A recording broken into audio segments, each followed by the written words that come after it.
Son las 8. Yo sugiero que comencemos con oración, como hemos hecho anteriormente, Dunker, si te parece. Vamos a iniciar. Sí, comencemos con oración. Ya está Eddie con nosotros aquí. Giselle también está con nosotros. Mi hermana Cecilia también está con nosotros. Así que, Cecilia, vamos a comenzar con oración y a presentarnos ante Dios, tanto el evento en esta noche, que yo sé que va a ser Amén. muy importante, como también algunas otras cosas que han estado. Tenemos un pastor en Nueva York, precisamente, el pastor Manuel Smith, que fue afectado por el COVID Anda. y su situación ahora mismo es delicada. Hemos estado orando para que el Señor le conceda que pueda rebasar. Se estuvo Amén. debatiendo prácticamente entre la vida y la muerte hace un par de días. Pero Ay, qué gracias a pena. Dios, parece que su situación ahora es estable. Pero estamos clamando a Dios por Manuel para que Dios sobre y tenga misericordia de él. Dios se Así. glorifique en su vida. Así que invito a que oremos por eso y por, hermano, esto no se ha terminado. Tenemos que orar por nuestras iglesias, nuestros familiares.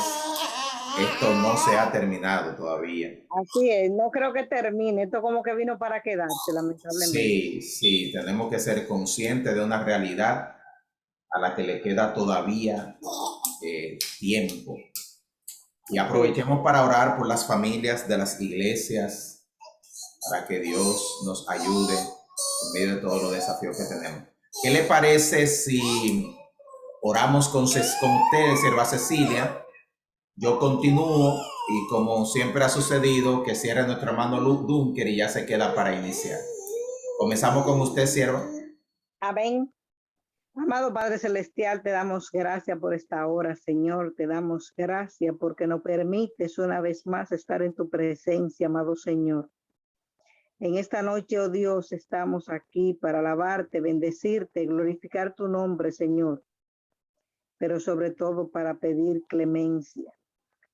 Te pedimos, oh Dios, misericordia por ese pastor que se encuentra, gracias a Dios, ya estable. Esperamos que tú pases tu mano sanadora sobre él y le Amén. devuelva la salud, Señor Jesús. Amén, Señor. Igual te pedimos, amado Señor, por todas las iglesias, que sea tú tocando cada puerta, que sea tú cubriendo toda necesidad espiritual, física, mental, cualquier necesidad que tengamos, Señor, porque solamente tú puedes volver lo imposible posible, Señor.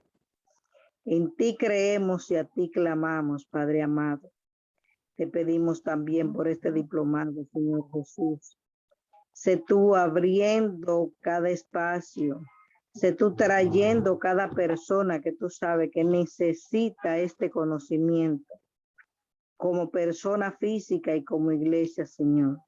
Sabemos, amado Señor, que tú estás en medio nuestro y te agradecemos grandemente esta bendición y esta oportunidad. En el nombre de Jesús. Amén. Bendito Padre Celestial, te alabamos en esta hora, te damos gracias por tu múltiple misericordia. Gracias por la familia, Señor, y las familias de cada iglesia aquí representada. Señor, el desafío que tenemos por delante es grande como padres, como esposos, esposas, como hijos, como hermanos, hermanas, como tíos, como sobrinos, cualquiera que sea la posición que tú nos has dado en la familia. Ayúdanos, Señor. Ayúdanos, Padre Santo, en estos tiempos de crisis y de desafío mundial, donde la familia se desintegra, donde el concepto de familia se ha revertido, Padre Santo, donde nuestros hijos están siendo desafiados en las escuelas, en las universidades, en sus círculos, a que cambien, Señor, la tradición original de la familia para cualquier otra cosa, Señor, que no conviene. Fortalécenos, Padre Santo, a través de este curso, a través de este entrenamiento. Dale sabiduría, entendimiento a mi hermano Pastor Dunker y a nosotros, Padre Santo, la receptividad para recibir y estar dispuesto primero a cambiar nosotros como familia Y segundo, Padre, ser capaces de implementar en otras vidas lo que aprendamos aquí. Gracias por este tiempo, Señor. Gracias, Padre, por esta intercesión por mi hermano Manuel Smith, pastor Manuel Smith, por quien seguimos pidiendo, Padre Santo, que tú tengas misericordia por su vida. Te suplicamos, Padre Santo, que tú le des la gracia que él necesita, mi Dios, en este momento, para que él pueda salir de esta condición en la que ha caído, en la que ha entrado. Padre, tú eres Dios todopoderoso. Para ti no hay nada imposible, Señor. Y solamente tú puedes hacer lo imposible posible y lo difícil fácil. No solo te pedimos por Manuel, Padre, sino por este resurgimiento del coronavirus en diferentes partes del mundo, con esta nueva variante Delta, Señor, y cómo está afectando a jóvenes, a niños, Padre Santo, sobre todo personas que no se han vacunado. Padre, pedimos también por eso que aquellos, Señor, que están metidos en teorías de conspiración con la vacuna, Padre, y no prepararse para enfrentarla, Señor, de la manera y con los recursos que tú has provisto, porque tú eres el que le da sabiduría a los médicos y a la ciencia. Oh Padre, adquieran conciencia y cambien su mentalidad. Bendícenos en esta noche, Padre. Sin tu bendición no podemos y esperamos recibir de ti bendición como lo hemos recibido en otras noches. En el nombre poderoso de Cristo Jesús. Amén y amén, Señor. Muchas gracias, Padre, por este espacio que nos has permitido para pensar en la familia y para compartir unos con otros. Y de una manera especial hoy te pedimos por nuestro hermano Manuel Smith. Lo dejamos en tus manos, Señor, para que tu acción sanadora repercuta sobre él, que él pueda volver a nosotros en plena sanidad. Señor, dirígenos en todo lo que vamos a hacer en esta noche y que sirva para enriquecer nuestros matrimonios. Te lo pedimos todo en el nombre de nuestro Señor y Salvador Jesucristo. Amén. Amén. Bien, quiero agradecer a todos los que ya están presentes y solo quiero a la vez que agradecer los que estamos participando, sugerir que no invitemos ya a más nadie a participar. Ya es muy tarde para ingresar, entonces alguna fuerte exhortación a los que han estado participando a que nos sigan acompañando, pero ya no invitemos más personas de las que no iniciaron el programa. Este curso se deberá repetir. Algunos de ustedes incluso luego vamos a conversar que podrían ser facilitadores de este curso. Pero para esta versión sugerimos ya no invitar personas nuevas a participar. Bueno, hoy tenemos un tema importante. Quiero que me permitan tomar pantalla. Jesucristo restaura el proyecto original. Hay tres palabras importantes en la revelación de Dios: creación, caída y restauración. Cuando uno lee la Biblia, tiene que tomar en cuenta estos tres momentos claramente diferenciados en las Escrituras. Creación, cuando Dios hace su proyecto, la caída y la restauración que viene con Jesucristo. Esto significa tres momentos en el orden de Dios para la familia. Vimos ya el proyecto original, capítulos 1 y 2 de Génesis. Eso tiene que leerse con mucha observación, de que allí Dios está mostrando su proyecto original, lo que Él quiso desde el principio para el ser humano. Y capítulos 3 y 4 muestran la caída. Pues el mundo que tenemos hoy es el resultado de la caída. Y vimos en una de estas series las consecuencias que vinieron sobre, no solamente sobre el matrimonio y la familia, sino sobre el mundo en general. La buena noticia es que Jesús restaura el proyecto original. Quisiera que veamos ese orden en la revelación de Dios, de que Jesucristo viene a restaurar el proyecto original. El Sermón del Monte fue la ocasión cuando Jesús trazó las líneas generales de su nuevo orden. Y ahí Jesús usó expresiones como esta. También fue dicho, cualquiera que repudie a su mujer, dele carta de divorcio. Pero yo os digo que el que repudia a su mujer, a no ser por causa de fornicación, hace que ella adultere, y el que se casa con la repudiada comete adulterio. Observen que Jesús explícitamente está anunciando un nuevo orden.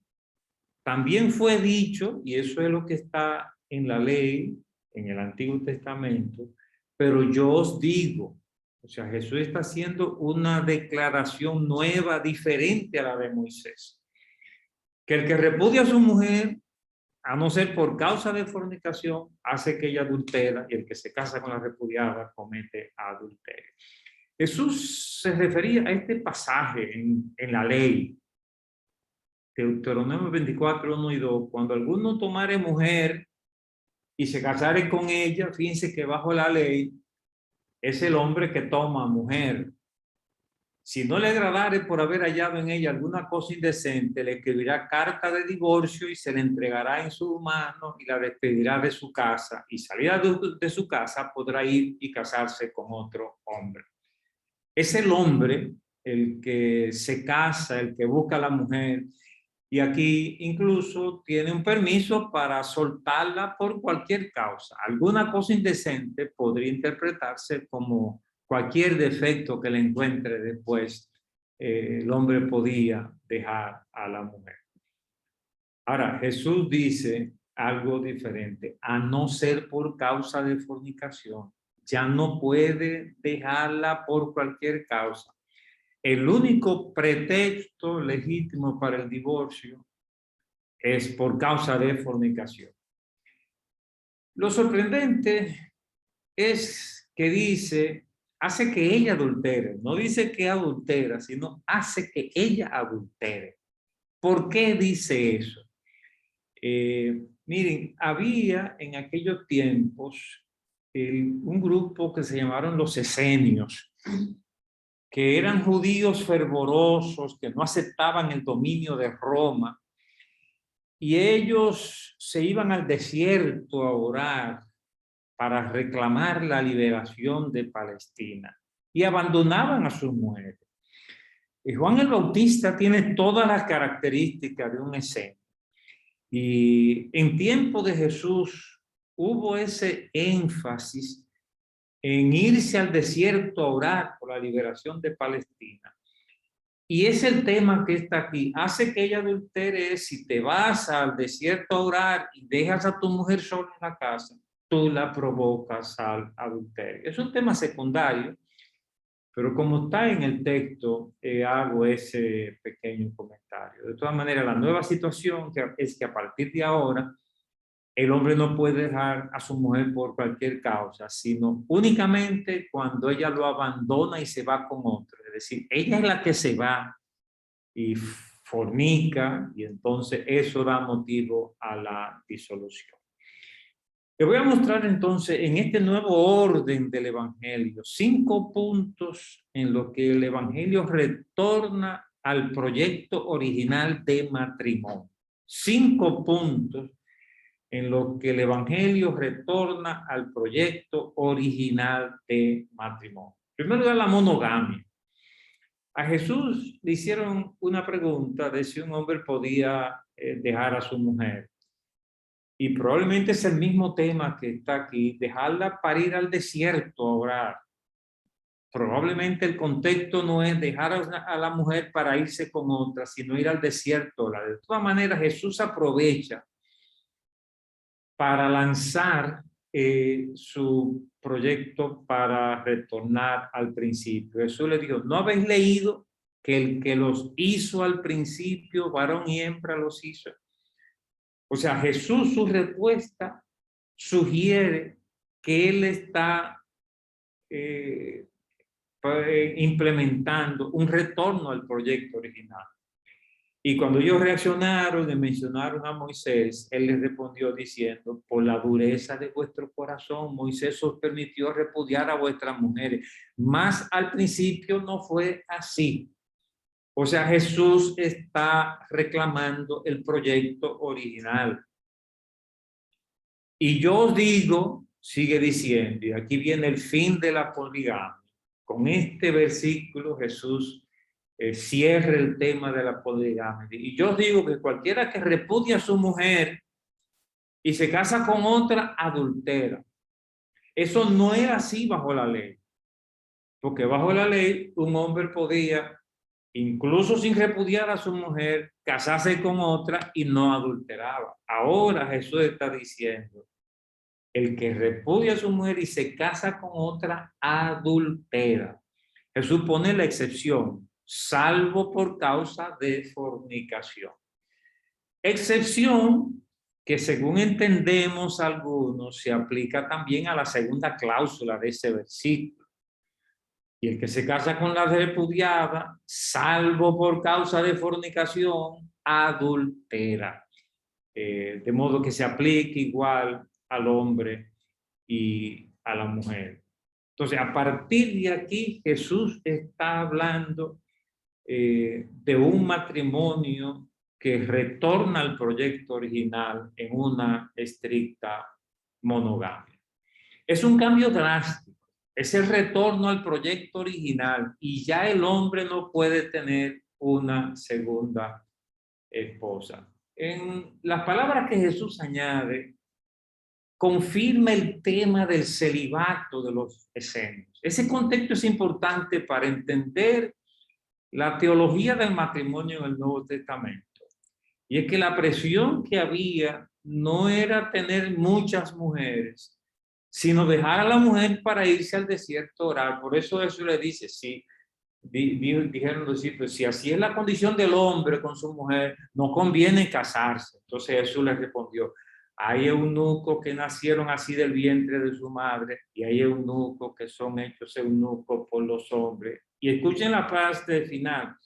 Y hay eunucos que así mismo se hicieron eunucos por causa del reino de los cielos.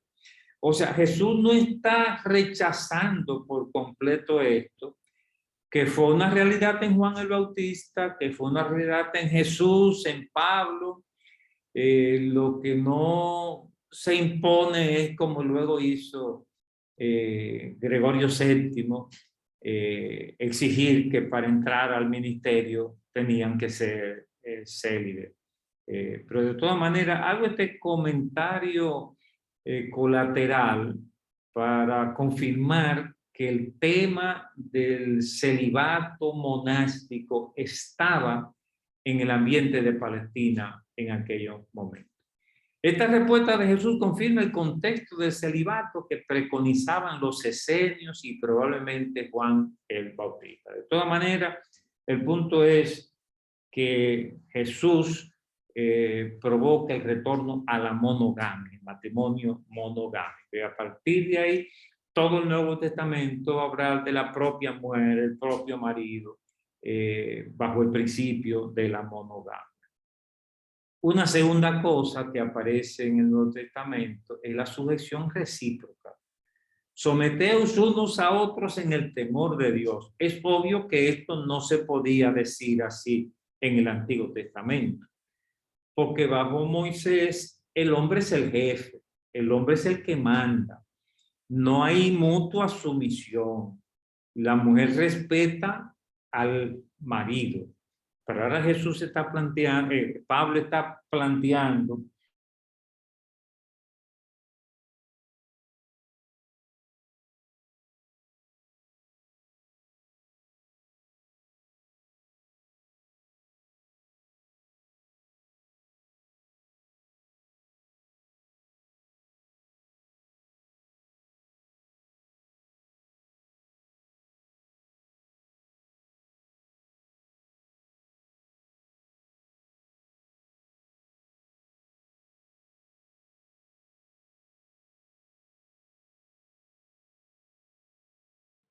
Bien, parece que el doctor Dunker tuvo una salida. Vamos a esperar a que él se reconecte. Alguna razón se desconectó y no está. Cuestiones de la tecnología, mis hermanos. Vamos a esperar a que el varón Dunker se conecte y continúe con este importante tema esta noche. Bendito sea Dios.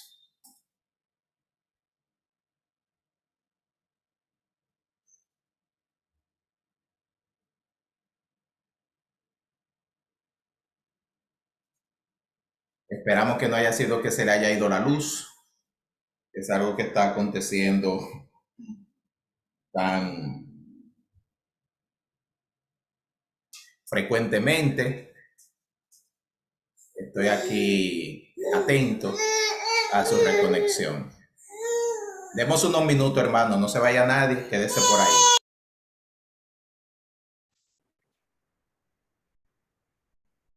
Bueno, ahí tuve una interrupción. Les ruego que me permitan volver a tomar pantalla. Ahí está visible la pantalla, ¿verdad? Correcto, doctor. Todo a la normalidad. Perfecto. Estoy diciendo entonces que esto de someteos unos a otros en el temor de Dios es un principio del Nuevo Testamento y vuelve al proyecto original cuando la sujeción era a la naturaleza y no el uno sobre el otro. De todas maneras, este principio de sujeción se hace bajo la diferencia de roles entre el hombre y la mujer. O sea, no elimina la diferencia de roles entre el hombre y la mujer. Lo mismo que hubo en el proyecto original, que hablamos de varón y varona, y el hombre fungiendo de primero entre iguales y la mujer como ayuda idónea. Eso es lo que reivindica el libro de Efesios. Y por eso observen bien cuando habla las casadas lo que dice. Las casadas estén sujetas a sus propios maridos. Esa expresión sujetas es en el texto griego la misma palabra cuando dice someteos. Es decir, que aquí lo que está diciendo es ese principio general que plantea el pasaje. Las casadas lo apliquen a sus maridos como al Señor, porque el marido es cabeza de la mujer, así como Cristo es cabeza de la iglesia, la cual es su cuerpo. Observen el juego entre cabeza y cuerpo, el marido como cabeza, la mujer como cuerpo. Entonces lo que está diciendo aquí es: someteos unos a otros, las casadas a su marido como cabeza. Y luego la sujeción del marido, porque el tema general del pasaje es someteos unos a otros. Entonces, todas las relaciones que se van a mencionar aplican ese principio general de someteos unos a otros. Entonces, ¿cómo se somete el marido? Dice: maridos, amad a vuestras mujeres, así como Cristo amó a la iglesia y se entregó a sí mismo por ella. O sea, cuando el marido hace esto, que se entrega por su mujer, que se sacrifica por ella, o sea, que es altruista con su pareja, está sujetándose a su mujer. Así también los maridos deben amar a sus mujeres como a sus mismos cuerpos.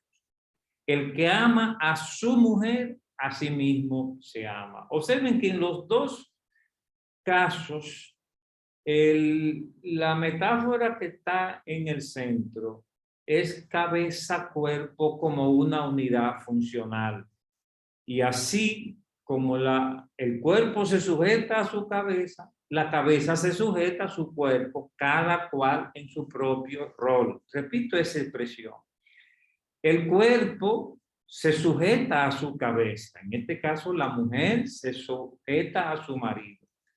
Pero la cabeza también se sujeta a su cuerpo. O sea, es una unidad funcional. El error muchas veces cuando citamos este pasaje es que solamente citamos al marido como cabeza y olvidamos el pasaje a la mujer y eso entre la mujer y el marido. Un tercer punto que plantea de manera novedosa el Nuevo Testamento es el principio del mutuo sometimiento. De nuevo, esto tampoco era posible bajo la ley. No os neguéis el uno al otro, a no ser por algún tiempo de mutuo consentimiento para ocuparos sosegadamente en la oración. Fíjense el contexto del celibato de los esenios. Es importante observarlo porque prácticamente todos los pasajes que hablan del matrimonio meten el tema y si uno no lo tiene en mente no va a entender. Si dicen no os neguéis es porque algunos se estaban negando a la intimidad sexual para dedicarse a la oración. Pero Pablo Reguli dice, no, mire, eso solo puede hacerse por mutuo consentimiento.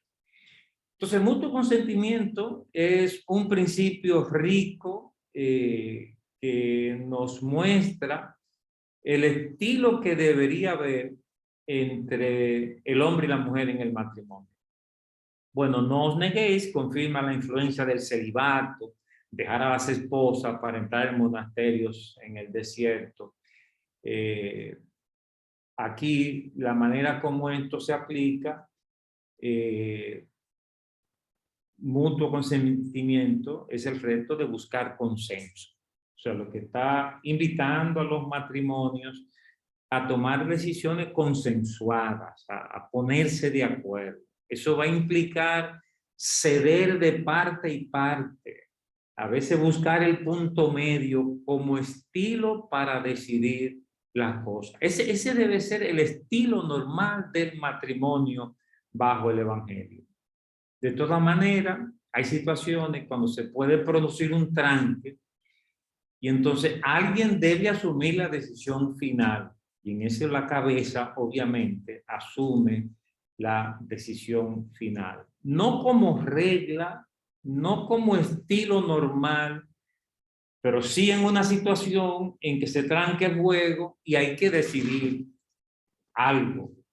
Algunos van a rechazar esa posibilidad, pero lo cierto es que en gerencia no se concibe una organización que no sepa resolver la situación del tranque. Entonces, en cualquier entidad tiene que haber una instancia que decida cuando el juego se trancó. Si usted forma una cooperativa y 10 personas, cada una pone $1,000 en esa cooperativa, tienen que elegir un presidente. O sea, la primera decisión que tienen que elegir un presidente. Entonces, la cooperativa, que es lo más democrático que existe en el mundo, establece que cuando se tranque el juego, el voto del presidente vale por 2. Entonces, en la familia tiene que haber una salida para esas situaciones excepcionales. De todas maneras, la rutina, el hábito, la práctica debe ser tomar decisiones por mutuo consentimiento. Y eso se podrá hacer así, salvo situaciones en que uno u otro estamos acostumbrados a mandar.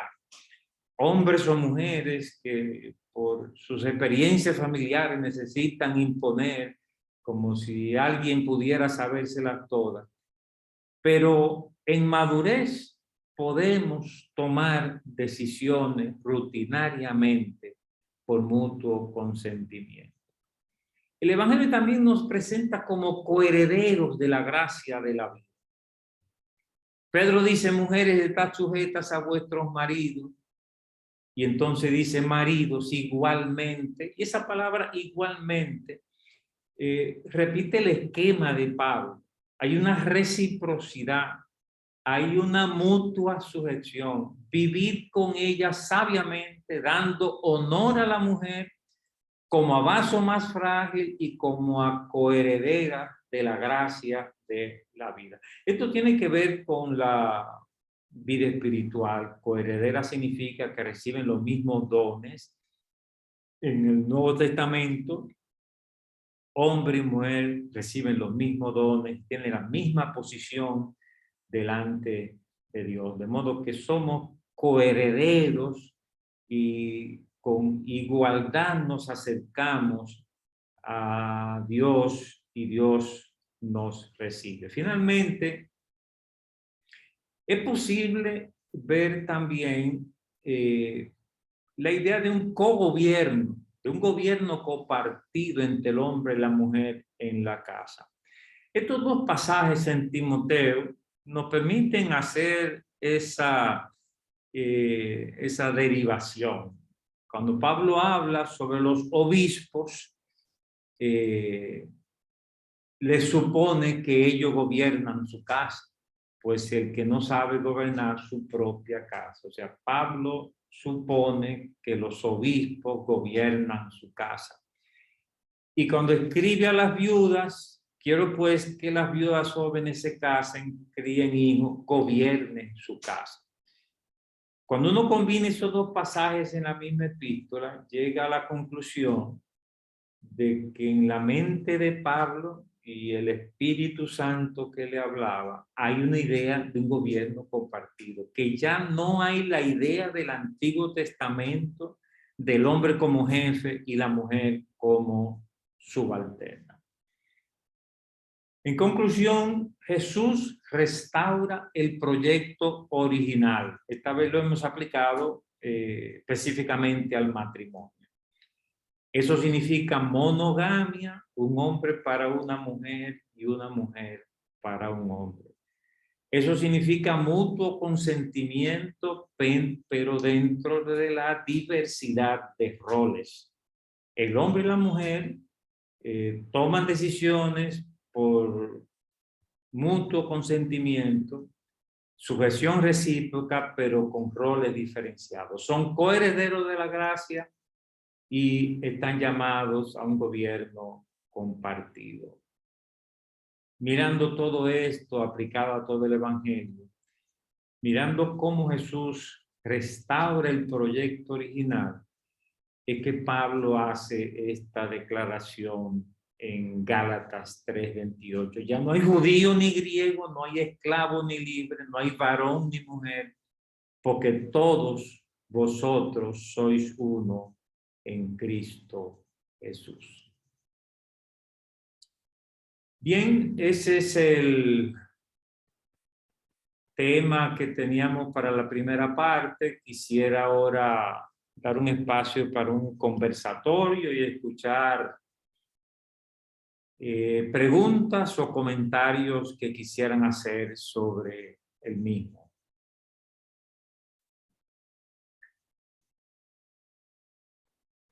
¿Hay alguna pregunta, alguna reacción, comentario sobre toda esta propuesta de que Jesús restaura el matrimonio original?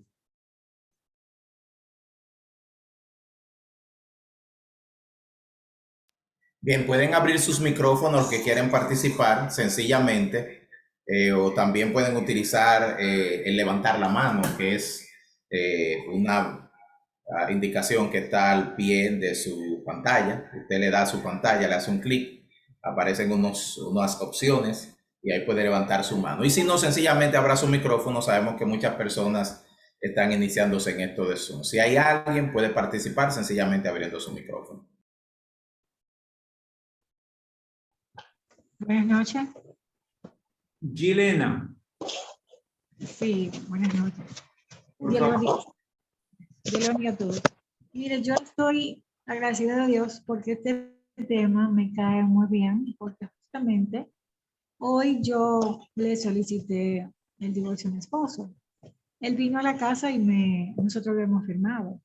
Pero yo siempre he creído en la palabra que usted ha dado, que realmente cuando las personas se divorcian, uno pasa a ser criado y más si hay niños, eso debe ser como un poquito negociable. Por ejemplo, mutuo acuerdo. Pero llega un punto de que ya uno toma una decisión y yo, por ejemplo, en lo personal, no quería hacer nada que no fuera por la dirección de Dios. ¿Qué usted podría decirme en cuanto a por ejemplo, yo tomar esa decisión fruto de que ya no me queda otra opción. Porque si la ¿Qué no persona le ya, queda? por ejemplo, ¿Por es qué no le queda cristiano, otra opción? No, no entendí bien ese punto. ¿Por qué no te queda otra opción? bueno, porque él no es cristiano y él sin todavía estar el divorcio dado, él le comentó a mi hijo, a mis hijos, que ya él tenía una novia, eso hace como 3 días. Entonces yo le dije, bueno, pues yo necesito que me des el divorcio. ¿Y qué él te dijo? No me ha contestado realmente, para ser honesto. Y yo Mira, pensaba que ella con eso, pero todavía no está. te agradezco mucho tu pregunta, agradezco mucho tu pregunta. Mi consejo directo es cogerlo con calma, cogerlo con calma. Mi consejo es no divorciarte, esperar, esperar. Yo pienso que el creyente siempre debe luchar por salvar su matrimonio. Yo creo que ese es un principio de las Escrituras. El creyente siempre debe ser la parte que está tratando de salvar el matrimonio. Entonces, yo diría que en tu caso hay muchos pasos antes de pedir el divorcio. Uno de ellos es pedir consejería. Uno de ellos es pedir consejería, es decir, que una persona se mete en el medio de ustedes, que les escuche, que aconseje. Esa sería mi recomendación. No tomar la iniciativa. Yo estoy convencido por la lectura del Evangelio que el creyente siempre debe tratar de salvar el matrimonio original. Dios ama la relación que se mantiene con el marido de tu juventud, con la mujer de tu juventud. El matrimonio es un pacto que debemos tratar de mantener hasta la muerte. Y Dios ama, Dios aborrece el divorcio. Se va a producir a veces el divorcio, pero si tú buscas bien en las Escrituras,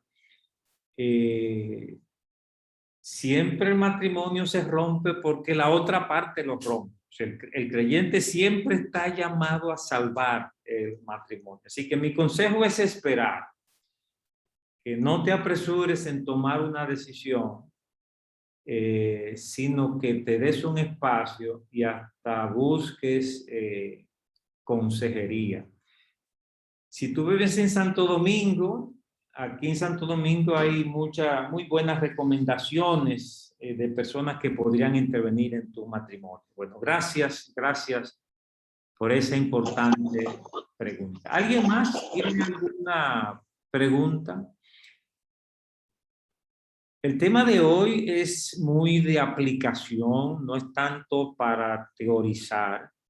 Podemos teorizar, pero me alegra mucho esa pregunta porque el reto que quisiera poner hoy es a revisar nuestro matrimonio. Lo mismo que vamos a hacer en la próxima clase. El tema es sanar nuestros propios matrimonios. Y voy a tomar toda la próxima clase para el tema específico del matrimonio. Bueno, dice alguien, Dios restauró mi matrimonio cuando aparentemente todo estaba destruido. Sí, yo supongo que la gente que tiene matrimonios estables puede decir eso mismo, que Dios restauró en medio de una crisis. O sea, las crisis que pasan en el matrimonio no son necesariamente su destrucción, sino a veces una provocación para sanar nuestras relaciones matrimoniales. Bueno, yo creo que todo ha estado bien claro y entonces podemos seguir adelante, ¿verdad, Alberto? No veo ninguna pregunta, todo el mundo... Bueno, sí, doctor. Creo que podemos hacer lo de los grupos ahora y estamos listos con sus instrucciones. Bueno, miren, nos vamos a dividir ahora en grupos y yo les puse 5 preguntas. Alberto, si tú las puedes poner en el chat. Están ya. Están ya en el chat. lo que quisiera pedirles es que en cada grupo tomen un rato para compartir las respuestas a estas 3 preguntas. No nos tienen que traer un informe de cada cosa que se diga, pero sí es importante que entre ustedes revivan esta experiencia que les va a llevar a revisar lo que pasó en el matrimonio de sus padres. Te voy a confesar que esto es una revisión indirecta. No le estoy pidiendo revisar su matrimonio, que es lo que me interesa, sino que le estoy poniendo a revisar el matrimonio de su papá y de su mamá. La trampa que hay detrás de eso es que el matrimonio de nuestros padres generalmente nos marca a nosotros. Lo que pasó entre nuestros padres, lo que vimos ahí entre papá y mamá, nos marca a nosotros. Entonces, hay 3 preguntas que le pedimos responder en los grupos y luego, cuando vengan al plenario, uno del grupo nos da un informe, pero por supuesto no va a decir nada confidencial. Si hubiera un testimonio muy importante, que alguien quisiera contar algo que pasó, pues lo puede hacer también. Pero no necesariamente tienen que decir, cuando vengan al plenario, todo lo que ustedes conversen de su parte. Bien, pues esta es la introducción, Alberto. Entonces podemos ya dividirnos en grupos. Perfecto. He hecho lo mejor que he podido para hacer que los grupos en primer lugar sean pequeños. Solamente van a ser de 5 personas. Alguno va a tener de 4 personas. Y entonces lo que vamos a sugerirle, hermanos, es que en su grupo pequeño, pues compartan lo que el doctor nos ha indicado. ¿Qué tiempo vamos a dar, doctor, a esto? Mira, le voy a dar 15 minutos, porque yo quisiera que cada uno hable, revise lo que pasó en su casa. Y como todos van a responder las 3 preguntas, le estoy poniendo 15 minutos. Espero que ese tiempo sea suficiente. Muy bien. La indicación, discúlpenme a mi bebé que está por aquí conmigo. La indicación es que en su pantalla va a aparecer para que usted entre a su grupo.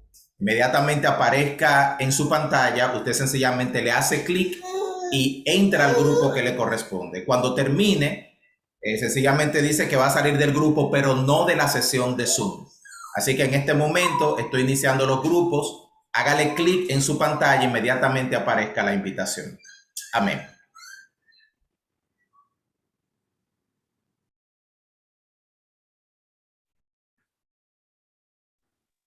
Oye, ¿hay alguna forma de que usted saque a la persona de los grupos? No, lo que pasa es que escuché que Manuel dijo algo Sí, es posible, es posible. Algo técnico. Sí, ya lo hice, ya en un minuto se cierran todos, 45 segundos. Quizá ellos no van a saber salir. Sí, todavía tenemos que dar entrenamiento en uso de Zoom. Quizá esa es la única situación. Yo estoy cogiendo un entrenamiento de Canva. Esa Jordana que está ahí es la que fue mi secretaria. Jordana, ¿ese eres tú? Amén, así mismo, doctor Dunque, esa soy yo. Jordana Dios me Gomera. bendiga. Ah, pues a ti te conoce mucha gente, Jordana Gomera, porque fue compañera mía hace como 3.400 Tanto años. gusto, Jordana. Y me dio clase de español a mí como en el... Señores, ustedes acaban de escuchar lo que dijo Genaro, ¿verdad? Hace como 3.400 años que eran compañeros. ¿Usted me entiende? Para que después no digan que no, que yo no dije eso. No, Mariano, pero ya cuando eso te estaba construyendo el anfiteatro de Chabón. Yo no había fue nacido maestro cuando mío de eso. matemática también. Yo no había nacido Yo cuando no vi eso. esa parte. Usted fue maestro mío de matemática en el Colegio Bíblico Cristiano. Ay, Dios mío. ¿Cómo? Ya usted sabe. Que usted fue Mire, de matemática. creo que estamos casi todos ya aquí. Quiero Todos los invitar, grupos ya están cerrados, doctor, o sea que aquí está todo el pleno de lo que hemos estado en esta sesión. quiero invitarles a dar la cara. Dejen ver la cara, que eso alegra el espacio aquí donde estamos. Lo que estén en condiciones, por supuesto. Es lo que le digo, yo acabo de llegar de trabajar y me desarmo desde que yo llego, dígame. Bueno, gracias a todos los que están mostrando la cara. Bueno, vamos a ir grupo por grupo. Saludos a todos. Y al doctor Dunkel, estoy encantado de escucharle. Dios me le bendiga. Un placer, varón. Quizás se acuerda de mí. Me acuerdo de ti, pero no recuerdo de dónde. De Santiago, ¿verdad? Del Templo Bíblico Villa Francisca, con Pablo Vicioso, Manuel. Sí, ahí en el grupo de los universitarios. Sí, está bien. Un abrazo, varón. Bueno, Gracias. lo que quiero pedirles es que compartamos sobre cómo le fue en los grupos. Dennos un resumen. El grupo número 1, ¿están numerados, Alberto? Sí, estaban numerados, aunque no asignados por líderes, pero creo que cualquiera puede intervenir y sencillamente compartir lo que desean compartir. Dennos un resumen de lo que pasó en su grupo. Bueno, entonces en mi grupo colijamos que la relación con los padres tiene mucho que ver con todas las cosas que hace la familia. Cuando hay una familia disfuncional, la forma como los padres pueden tener la trayectoria es muy difícil de unión. Por eso que nosotros planteamos aquí que nuestros padres fueron padres que tuvieron dificultad con el alcohol, con la disfunción. Entonces eso permitió que nuestra familia fuera muy disfuncional. Sin embargo, yo me estuve tratando de bollar, de sentirme, de no afectarme mucho, y cogía la cosa como un poco más suave. La relación de mi papá y yo eran tanto jovial, porque yo reaba mucho con él y nunca intenté que él se enojara conmigo, sino que siempre lo trataba de bajar la nota que tenía, porque él era agresivo y yo nunca hice que él tuviera agresión conmigo ni con mi familia. Entonces, esa disfuncionalidad hace que nosotros tengamos actitudes que no son favorables con la parte cristiana. Eso es todo. Ok, tú entonces estás compartiendo tu experiencia y tú dices que aprendiste a lidiar con un papá difícil, ¿verdad? Difícil, muy difícil. Que tenía siempre, era alcohólico, pero además era un hombre bueno, porque era militar. Y era militar. Y como era militar, se dedicó mucho a la calle. Sin embargo, mi mamá tuvo que lidiar eso, y yo, que yo era el mayor de los varones, tuve que mantenerme firme y no tratarle que nunca se enojara ni conmigo ni con los demás. Entonces, lo que se que relajaba con él, lo llevaba a un plano de funny, de cosas, de jocosidad. Esa era mi forma de yo tratar la situación. Sí, importante que tú dices que tenía aquello de malo, ¿verdad? El alcohol, pero en el fondo era un hombre bueno. Eso pasa con todos nosotros, que tenemos un lado bueno y un lado malo. Yo me imagino, Denis, que tú eres una persona que sabe bregar con gente difícil, ¿verdad? Sí, amén, claro que sí. Que mi mamá también tiene un temperamento fuerte para lidiar con mi papá. Tiene que ponerse fuerte. Denis, Dígame. tú eres psicólogo, ¿verdad? Sí, señor, psicólogo del Hospital de Villa Duarte. Okay. Por eso tú eres psicólogo, porque tú cogiste un cursillo en tu casa que te entrenó para bregar con gente complicada. Así mismo es, me ayudó mucho.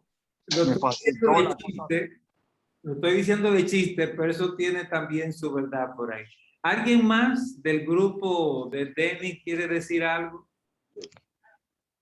Es como yo decía en la reunión que tuvimos en el grupo, lo que estábamos en el grupo, todos venimos de hogares disfuncionales. Todos. Y que todos, los 4 que estábamos, teníamos hogares disfuncionales. Yo, imagínate, yo me crié con árabes de los 7 años hasta ya que me casé. Entonces, mi cultura, mi educación fue toda forjada por el grupo donde yo me crié y es totalmente diferente. Tuve que tener dos educaciones, tanto donde me criaron a mí como mi familia materna, que nunca me separé de ellos porque siempre estábamos en contacto. Y algunos que otros fines de semana, pues yo me iba a casa de mi mamá, compartir con mis hermanos y todo lo demás, pero no tuve una dirección paterna que me guiara y me condujera. A través del tiempo, pues al criarme con esta gente que sí me dieron una correcta educación y mucha corrección en las cosas que estaban mal hechas, pues hoy soy el hombre que el Señor me ha permitido ser en sentido general. Y no es una persona que no, ¿cómo te digo? Que se crió con muchas limitaciones y fue otro tipo de persona a la que soy hoy. Le doy gracias a Dios por esa situación, pero no porque la formé en el hogar materno, que como estábamos en el grupo hablando, ninguno de los 4 que estábamos tuvimos un hogar paterno, mamá y papá como debe ser formado. ¿Tu papá y tu mamá sabían conversar entre ellos? ¿Cómo? ¿Tu papá y tu mamá sabían conversar? ¿Se ponían de acuerdo? No. Mi papá y mi mamá se separaron cuando yo era muy pequeño. Ok, perfecto. Eso va. Ok. Dunker, hay 8 grupos que se formaron, o sea que si le damos un tiempo de 3 minutos, A cada estaríamos grupo. hablando de unos 20 y tantos minutos para que puedan participar todos. Gracias, Alberto. El segundo grupo. Bueno, Belkis quiere decir algo, Belkis, rápidamente. Buenas noches para todos. Y Keila puede continuar después de ella. En verdad, yo lo que quiero, estoy representando el grupo en la sala donde estábamos, que habíamos 5, y pudimos más o menos hacer la decisión en conjunto, donde leímos Efesios 5:21 para poder contestar la pregunta: entre tus padres hubo sugestión recíproca, donde habla que someteos los unos a los otros en el temor de Dios, Efesios 5:21. Y aquí pudimos determinar que el padre era ley, batuta y constitución, como dicen, y la madre, en 3 de los 5 que habíamos, era la fuerte, era la que llevaba más la voz cantante en cuanto a la crianza de los hijos, en cuanto a ciertas decisiones que no sea de envergaduras, podemos decir, la mamá era que llevaba la voz cantante. Entonces, en la pregunta número 2, donde dicen, ¿tomaban tus padres decisiones por mutuo consentimiento? Y es donde habla en 1 Corintios 7, el 5 dice, no os neguéis el uno al otro, a no ser por algún tiempo de mutuo consentimiento, para ocuparos sosegadamente en la oración y volver a juntaros en uno, para que no os tiente Satanás a causa de vuestra incontinencia. Y el 3 dice, el marido cumpla con la mujer el deber conyugal, asimismo la mujer con el marido. Entonces determinamos que por la misma naturaleza en ese tiempo de cómo eran las parejas, hogares con hombres machistas, podemos decir que sí se cumplía, inferimos, porque son cosas muy personales de ellos, pero sí pudimos determinar que sí se podían tomar decisiones de mutuo consentimiento en el contexto del versículo que estamos leyendo, que era en la unión conyugal. Lo determinamos unánime. Entonces la tercera pregunta dice, ¿cómo era el matrimonio de tus padres? Muy malo, malo, regular. Bueno, 2 de 5 que habíamos era regular. Y bueno, 2. Y muy bueno, 1. O sea que en este grupo no habían malos ni muy malos. Era de regular a muy bueno. ¿Cuánto? Gracias. Ok, gracias por ese buen resumen. Keila, ¿tú hablas a nombre de un grupo o quieres decir algo? Sí, en nombre de mi grupo. Ok, dinos. Bueno, mi grupo éramos 3, una chica, no recuerdo su nombre, creo que se tuvo que retirar. Y bueno, en cuanto a las preguntas, me pareció curioso que una de las la primera respuesta a la pregunta es que una persona dijo que la mamá ganaba más dinero que el papá, entonces ella era que tomaba las decisiones de más peso, y el papá fue bastante emotivo y fue muy protector en lo emocional de las hijas. Dijimos que en cierto punto sí tomaban mutuo consentimiento. En cuanto al caso de esa persona que le mencioné, las decisiones importantes se inclinaban más hacia la mamá. La segunda pregunta decía que si había sujeción recíproca. Uno de los integrantes del grupo decía que su papá se crió, o la abuela de su papá, o sea, la mamá de su papá, lo crió en un ambiente, lo crió machista, esa fue la palabra que utilizó. Entonces, le costaba un poquito ceder la autoridad o sujetarse o simplemente ponerse de acuerdo, pero cuando lo lograban, se inclinaba un poquito más hacia el lado del padre. Y que en resumen, a pesar de todo, las personas, bueno, de los 3, 2 catalogaron el matrimonio de sus padres muy bueno y uno bueno. Yo no tengo más nada que aportar. Perfecto, perfecto. Muy bien. Gracias, Keila. Gracias. ¿Quién más? Felipe. Buenas noches, doctor Donker. ¿Cómo está? Dios lo bendiga a usted y a todos los que nos acompañan la noche de hoy. Mi primera vez acá. ¿Cómo está El Salvador, Felipe? Húmedo, doctor. Húmedo y caliente. Ha llovido mucho y se esperan muchas lluvias más. Felipe está participando desde El Salvador. Démosle la bienvenida. Dinos, Felipe. Gracias, doctor. Bueno, el consenso sobre la primera pregunta es que la mayoría veníamos de hogares disfuncionales, desestructurados, que no reflejaban los valores que como iglesia esperaríamos que la familia reflejara, ¿no? Y salvo una persona que manifestó, una hermana que manifestó que sí venía de un hogar muy estructurado, un hogar cristiano, el resto pues veníamos de hogares disfuncionales. En el caso particular mío, que mis padres se separaron a los 3 años y a mi hermano gemelo y a mí nos fueron a dejar a un internado, ¿no? Un internado muy bueno, pero que pasamos ahí hasta la edad de 12 años. Y conocimos a nuestra madre y a nuestro padre a los 12 y 13 años respectivamente. No sufrimos descuido económico. Pues recibimos todos los bienes que pudimos haber recibido en materia económica. Sin embargo, el amor provino de la cocinera y el jefe de vigilantes del internado, que fungieron como nuestros padres y que transmitieron muchos valores relacionados con el amor y la familia, ¿no?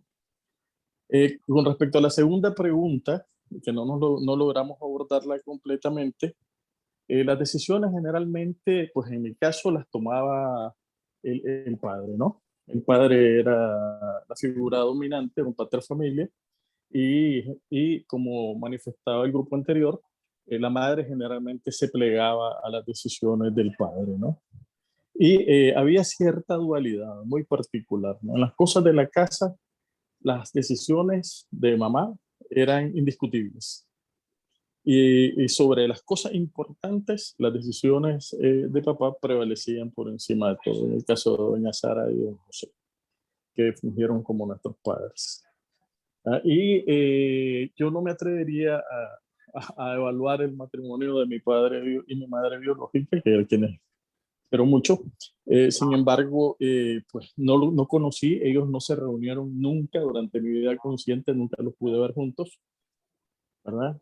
Hasta la muerte de mi padre en el 96, pero nunca los vimos juntos. No sabemos qué tipo de relación tuvieron porque estábamos muy pequeños nosotros. Sin embargo, en el caso de Nazario y don José, que fungieron como nuestros padres, sí era totalmente armónica y complementaria, pese a ese desequilibrio en la toma de decisiones, doctor. Sí, dejo al grupo si quiere opinar algo. Sí, ¿alguien más del grupo quiere decir algo o basta eso? Creo que has hecho un buen resumen, sí. ¿Hay algún otro grupo que quiere externar? Sí, tenemos otro grupo. Ricardo, Pastor Ricardo Linares. Bendiciones. Y envidia después. Sí, yo le comentaba que mi niñez, mi madre murió teniendo apenas 7 años y que podía hacer poco comentario de eso entre el grupo, pero tanto Rosy como Cirelda tuvieron una buena participación y me gustaría que ellos lo digan ahí brevemente, como es el tiempo. Pero sí puedo decir que hasta esos 7 años me hicieron tomar decisiones. Porque una vez oí a mi papá decir algo, que yo dije, cuando yo sea grande, quiero ser como mi papá, porque me gustaría casarme una sola vez. Yo oí él decirle eso a alguien, que lo estaba insinuando a que saliera por la calle. Y él le dijo, en verdad yo, no teniendo comida buena en mi casa, no voy a buscar basura en la calle. Y entonces yo dije, oye, mira qué bien. Y después de eso, pues mi mamá murió en octubre, teniendo yo apenas 7 años, 29 de octubre murió. Y entonces, bueno, pues ya usted sabe que la relación de ellos, ya no puedo decir mucho, pero sí, era muy buena en el tiempo, excelente en los 7 años que puedo recordar. Así que los demás que digan algo, que el tiempo es breve. Gracias. Bueno, si tienen algo, porque ya estamos... Bueno, pastor, lo que comentaba yo en el grupo era que desde mi niñez yo no tuve ese encuentro con mi padre, siempre fue más cercana de parte de mi madre y eso. Yo me crié con una tía de mi mamá, de hecho ella fue quien me declaró y todo. Entonces ya vine a conocer a mi padre cuando yo era adulta, prácticamente tenía 18 años. Y entonces, bueno, ya después que estoy casada con mi esposo, mi padre se enfermó y Dios utilizó eso para acercarme más a él. De hecho, él vino a vivir a mi casa por un tiempo hasta estar un poco recuperado. Y cuando mi mamá venía de Santiago para acá, yo veía entre ellos como cierta relación muy bonita. Y una noche, estando aquí con mi papá, yo le pregunté, papi, ¿por qué ustedes se apartaron? Y él no supo ni siquiera responderme, porque de hecho, todavía cuando nos reunimos en familia, yo siento entre ellos como una química, una cosa. Pero le comentaba al pastor que si Jesús no es el centro de la relación entre el esposo y la esposa, no va a funcionar. De hecho, nada funciona si Cristo no es el centro. Amén. Y amén. eso es todo. Gracias, Rosy. Cirelda, ¿cómo estás? Danos bien, bien, gracias, doctor. Yo soy también del mismo grupo. Yo le estaba diciendo a ellos que en mi caso, yo recuerdo que mi niñez tuvo 2 etapas en el seno de la familia. La primera etapa de mi niñez, cuando yo estaba pequeña, yo sí veía esa reciprocidad entre ellos y quizá esa buena comunicación y que tomaban decisiones juntos. Claro, mi mamá siempre ha sido una persona dominante, trabajadora y religiosa también. Mi papá era un poco opuesto a eso. Entonces, yo no sé si me están escuchando. Te estamos escuchando. Muy bien, estamos escuchando, hermano. Gracias. Entonces, la segunda etapa es la opuesta. O sea, yo recuerdo un matrimonio deshecho, donde había mucha desigualdad, habían muchas veces ofensas verbales. Mi mamá era una persona muy religiosa, mi papá no quería ni siquiera que ella fuera a la iglesia, por ahí empezaban los problemas también.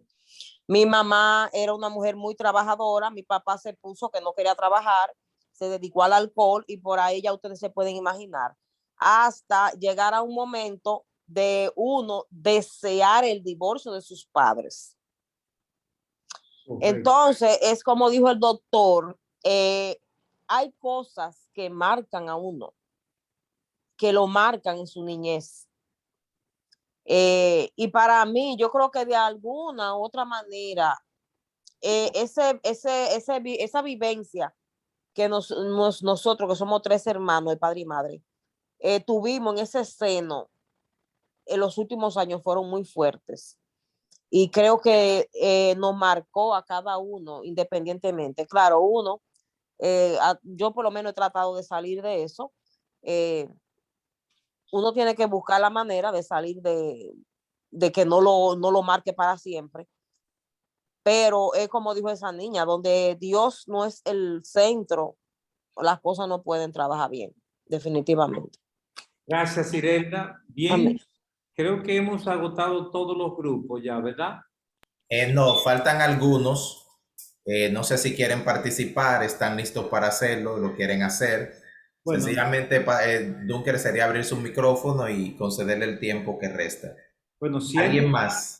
Juan, Eloida, Elpidia. Elpidia. El Señor les bendiga a todos. El grupo decidió que yo hablara por el grupo, aunque teníamos caballero en el grupo y decíamos, bueno, Giselle estaba dispuesta a ceder para que cualquiera, pero algunos decían que uno no entraron desde el principio y que casi todos teníamos la misma situación, que no tuvimos hogares, nada más que mi esposo, hogares estables, porque yo le contaba a ellos que en mi caso yo vine de San Pedro de Macorís teniendo 6 meses. Mi abuela fue a buscar a mi mamá y hasta la fecha yo me quedé aquí. Y en verdad, mi abuela decía, pasando trabajo por allá, cuando yo cumplí como más de 16 años, le contaba a ellos. Un día dice mi papá, yo a tu mamá no la dejé, ni la saqué, ni la boté de la casa. Ella se fue y yo no la iba a buscar. Eso significa que había orgullo ahí. Aunque mi papá en realidad nada más con la mujer que tuvo 3 hijos, fue con mi mamá, aunque ya perdió el primero, que eso no lo comenté ahí.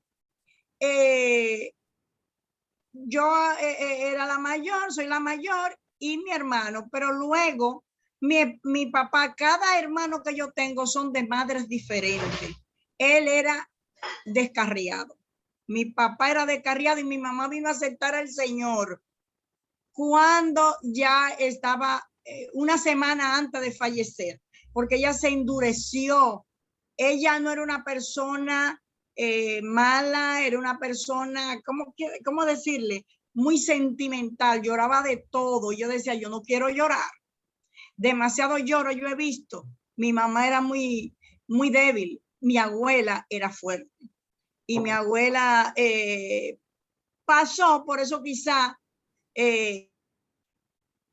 ahora yo sí vi de ejemplo que ella, ninguna de mis tías, que me crié entre abuela y tías y mi madre, no vi ese asunto de divorcio, no lo veían ellos como válido, sino que uno se casa hasta que la muerte lo separe.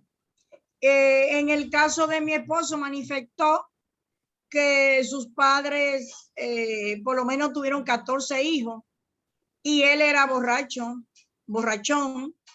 y ella era una mujer cristiana muy sabia.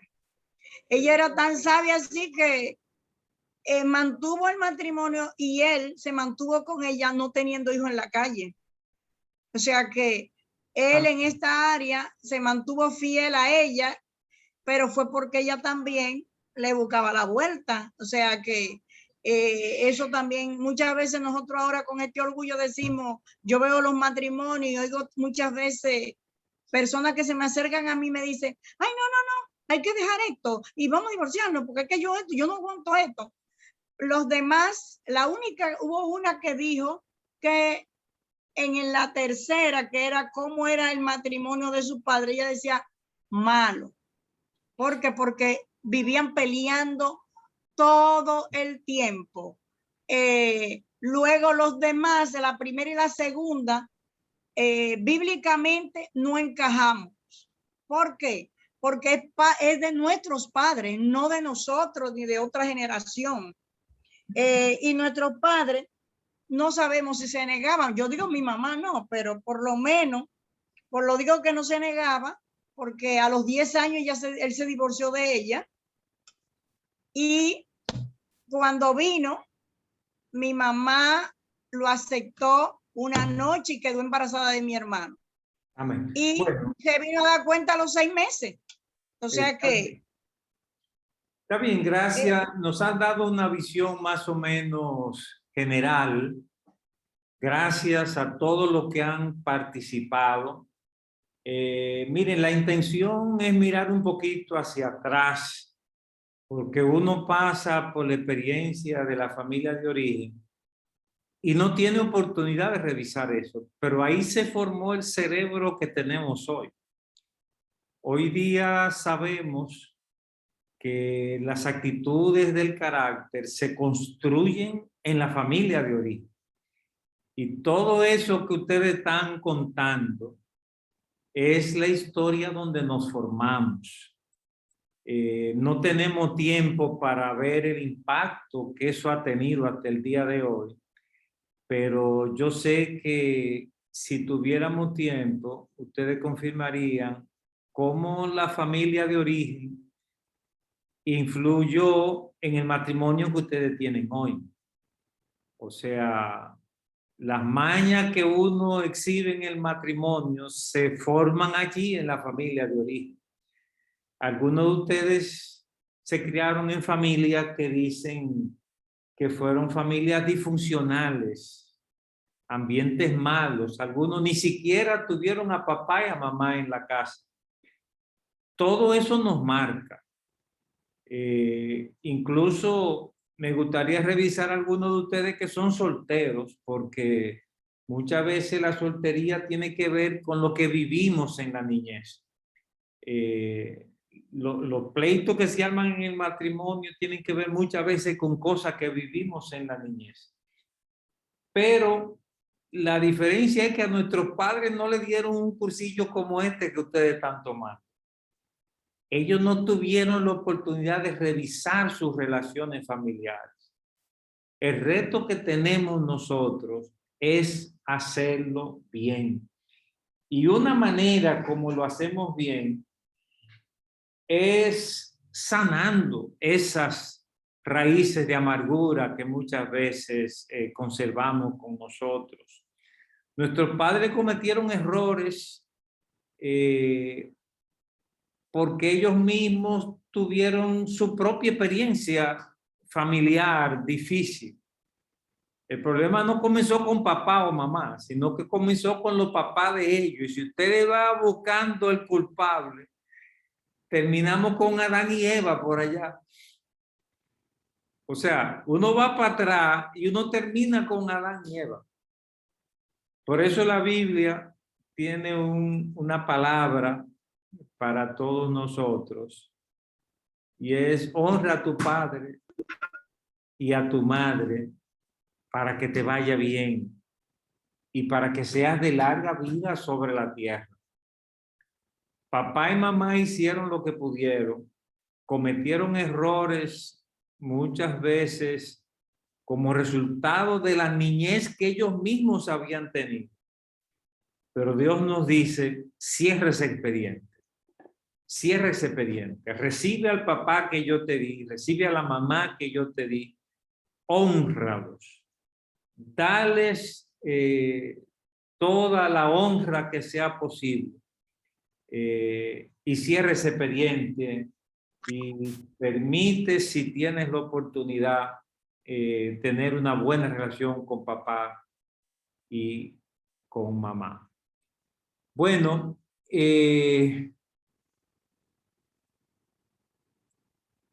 vamos a concluir, pero dice Mayra, yo no podré decir nada, pero estoy trabajando.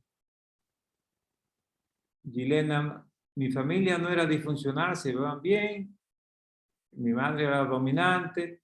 Bueno, ustedes van a ver que lo que pasó en casa, muchos de nosotros estamos reciclando, repitiendo lo que vivimos.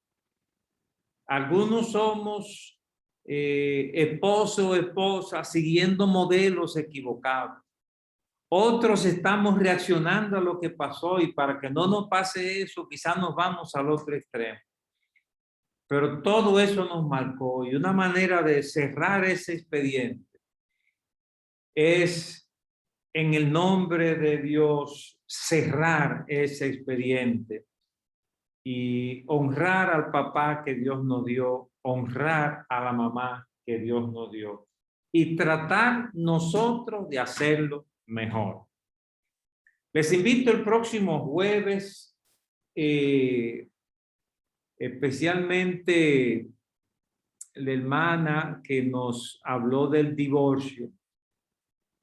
El próximo jueves vamos a hablar del pacto matrimonial, vamos a hablar del matrimonio. Esto va a ser bueno para los solteros, para que vean lo que eso significa, y para los casados. Y les voy a hablar también de la comunicación en el matrimonio. 3 cosas clave que yo tuve que aprender para sanar mi propio matrimonio, que la quiero compartir con ustedes el próximo jueves. Bueno, si tuviera tiempo, les contaría también de mi propia niñez. Me crié en una familia numerosa, éramos muchos hermanos. Me tocó ser de los hijos del medio, una familia de inmigrantes cocolos que no jugaban con el castigo, esos cocolos de antes. Y yo pienso que conmigo como que se pasaron de la raya con la pela que me dieron. Y aunque fue un ambiente de mucha responsabilidad de papá y mamá, pero no hay duda de que formaron en mí un carácter difícil, que cuando fui al matrimonio, ahí reproduje cosas que arrastraba de mi niñez. Pero tuve que ponerme delante de Dios para enfrentar a Dunker, enfrentarme a mí mismo. Y en la próxima sesión le voy a contar 3 cosas que yo aprendí en mi matrimonio. Y por eso estoy felizmente casado, porque aprendí esas 3 cosas y las quiero compartir con ustedes. Bien, gracias por su participación. Vamos a orar y a pedirle a Dios que nos bendiga en este tema tan importante que hemos tenido. Yo veo por ahí a mi hermano Fernando Ortega, el Templo Bíblico. Fernando, tú quisieras orar para despedirnos. Recibe mi abrazo, mi saludo. Se me hace un honor hacerlo, mi hermano Dunker. Amén. Por favor, despídenos en oración. Cómo no, así será. Bendito Dios, Padre eterno y santo. Muchas gracias, Señor, por tantas y tantas lecciones que nos das a través de tu palabra. Padre bendito, deposita todas tus bendiciones sobre mi hermano Dunker. Que esto que empezamos a hacer hoy de sanar, esto que empezamos a trabajar en nuestras propias vidas, Señor, sea para alabanza de tu gloria. Amén. Que podamos verte, Señor, en cada paso que demos. Vemos qué buena dirección tenemos en tu palabra, cómo debemos hacer las cosas. multiplique esas bendiciones para que alcancen para todos los que han estado con nosotros en esta noche. Amén. Permite que a partir de este momento, Señor, la práctica de amarte sea igual que la práctica de que tú nos amas. Bendícenos en el nombre de Cristo Jesús. Amén. Amén. Amén. Amén. Pues gracias a todos por estar presente. Bueno, Fernando, que oró, es de templos bíblicos. Tú eres anciano, ¿verdad, Fernando? Todavía no, don José, pero vamos de camino para allá, en la voluntad del Señor. Está bien. Bueno, un abrazo para todos. Veo mucha gente querida por allá.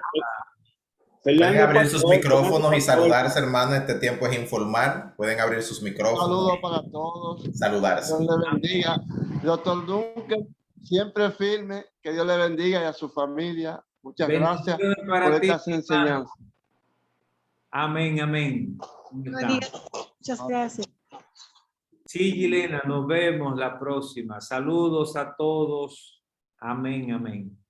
Bye, doctor Duncan. Temprano el próximo jueves, que estemos temprano por acá.